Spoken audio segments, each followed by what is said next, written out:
The future of CSGO maps, especially after the release. I talk a lot about the history of Counter-Strike maps and maps from decades This ago guy makes that great I think are videos. interesting.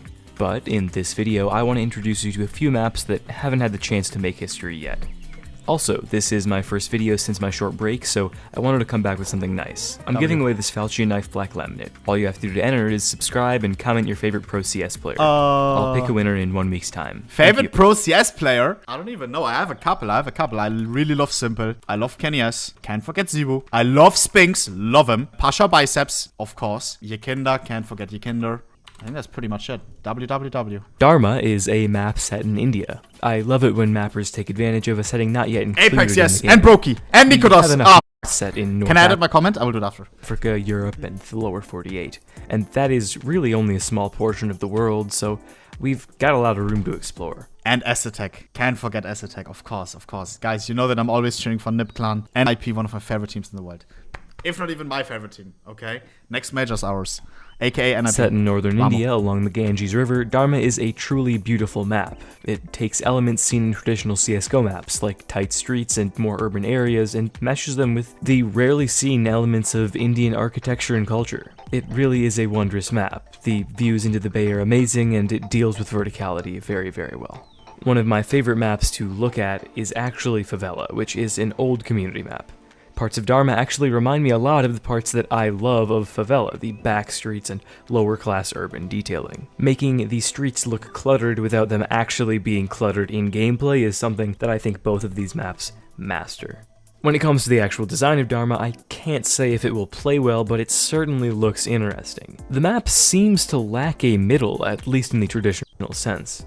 What is labeled as mid on the map is really only a route that matters to those executing on the— Do you know what CSGO should do? Release a map with 3 bomb sites. Bomb site, similarly to Inferno in this matter. But I would also struggle to call it fully experimental as well, due to the more normal nature of everything else.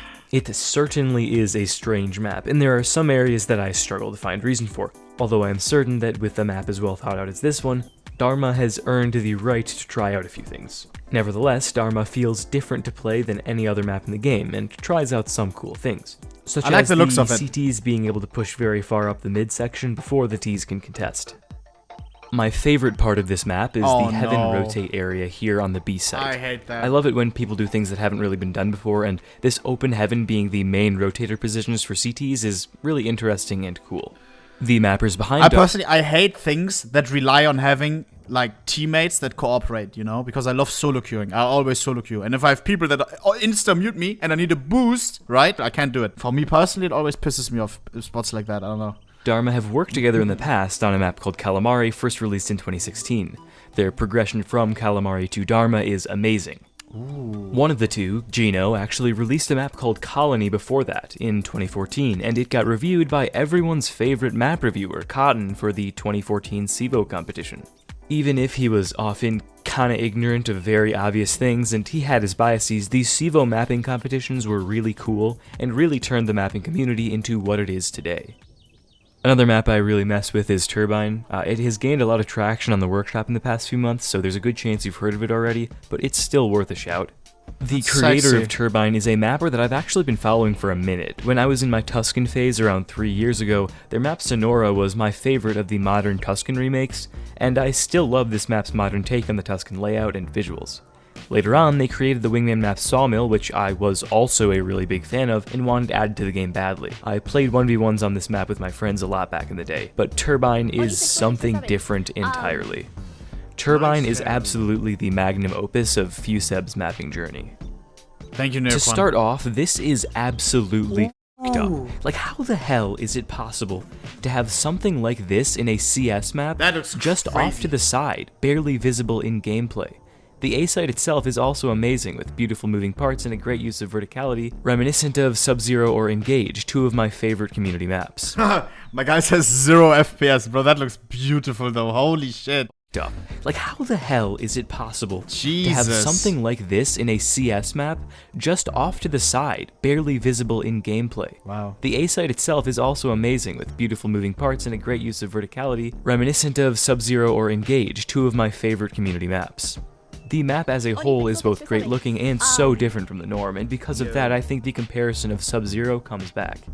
Both Sub-Zero and Turbine are maps that take a new setting, absolutely smash it out of the park in terms of detailing, and meanwhile create a cool new experimental layout.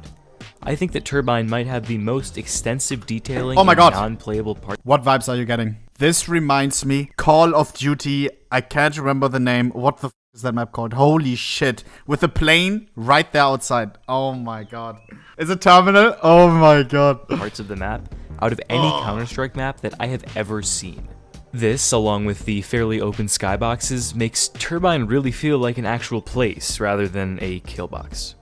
But it also causes Turbine's biggest flaw, performance. This map is far from being badly optimized, but with this much detail it becomes laggy easily. I experienced quite a few areas with frame drops and stutters just walking around the map, and this will undoubtedly get worse with smokes, mollies, and players. Nevertheless, maps that are this beautiful and have had this much work put into them clearly deserve a shot in the game, and I wish the best for Turbine and its creator. This could be an issue though. If you're watching, you should probably fix this ASAP. Nah, I love that.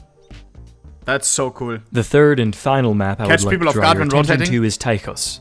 This is going to be a bit different than the last two because Tychos is not an amazingly crafted map made by a team of experienced mappers over a few years.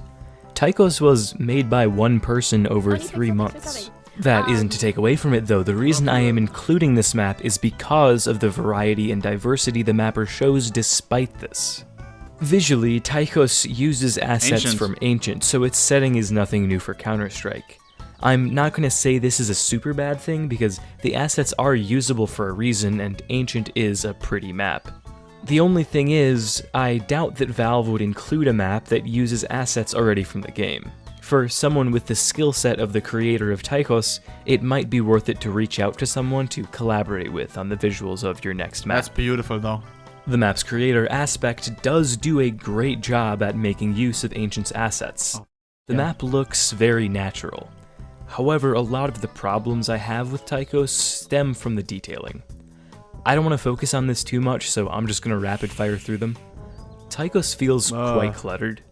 Visibility is another issue created by using Ancient's graphics so pervasively throughout the map. I don't like the close corridor. Could also be defined better. There are plenty of spots that it feels like you could reach even though you can't. I'm not saying that you should be able to reach these spots, I'm just saying it needs to be more clear that you are unable to reach them. And lastly, the heavy use of Ancient's graphics causes a minor hit to performance.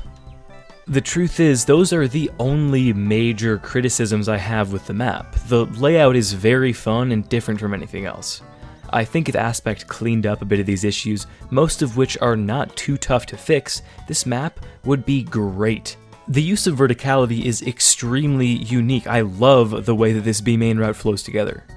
Mid control is very important on this map, as when you open up the routes to each site from middle, gaining control becomes a lot easier and you can split the CT defense in half. It is a tough fight though, as Connector is an incredibly powerful and fun position to play on CT.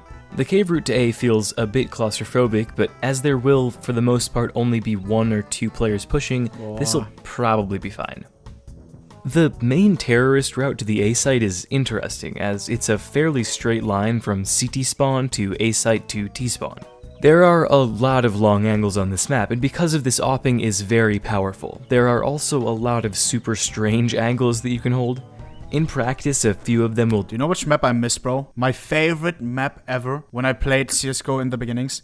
Fucking Aztec, bro. Oh my god. Aztec was amazing with the bridge, AWPing middle. Oh my god. I love Aztec. Definitely end up being either unfun or overpowered. Insertion 2. I loved Insertion 1. I didn't like Insertion 2. Scout on Insertion. Oosh. Trying them out is worth a shot and they add character to the map, so whatever. Tychos is not a perfect map by any means, but I love the things it tries out and it has certainly made me excited for Aspect's next work. After all, it seems like they've only been mapping for a little over a year. They have a lot of time to grow. The workshop is one of the things that makes CSGO unique. No other game has such a directly integrated community, at least no other top-level esports game. Mapping is not an easy thing to get into. I hope that with this video I've inspired a few of you to pick up Hammer and get started.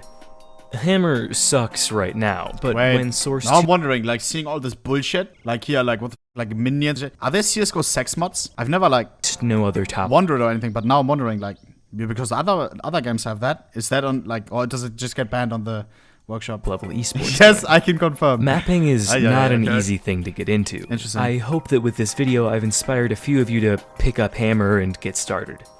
Hammer sucks right now, but when Source 2 finally comes out for CSGO, mapping will be something that more people can do, and I am extremely excited to see what amazing creations come out of that. The workshop is one of the world's largest digital art galleries, displaying the talent and genius of our creators. Oh my god, I remember this map. Right here, there goes to bomb site or whatever. Oh yes, I love this map. Understood Biome, only yeah, by W. us, the players. I like Mapping is art, and Counter-Strike is the canvas. Thank you. W, bro. Jesus, he took long break, came back with a banger, bro. You already know. Great guy.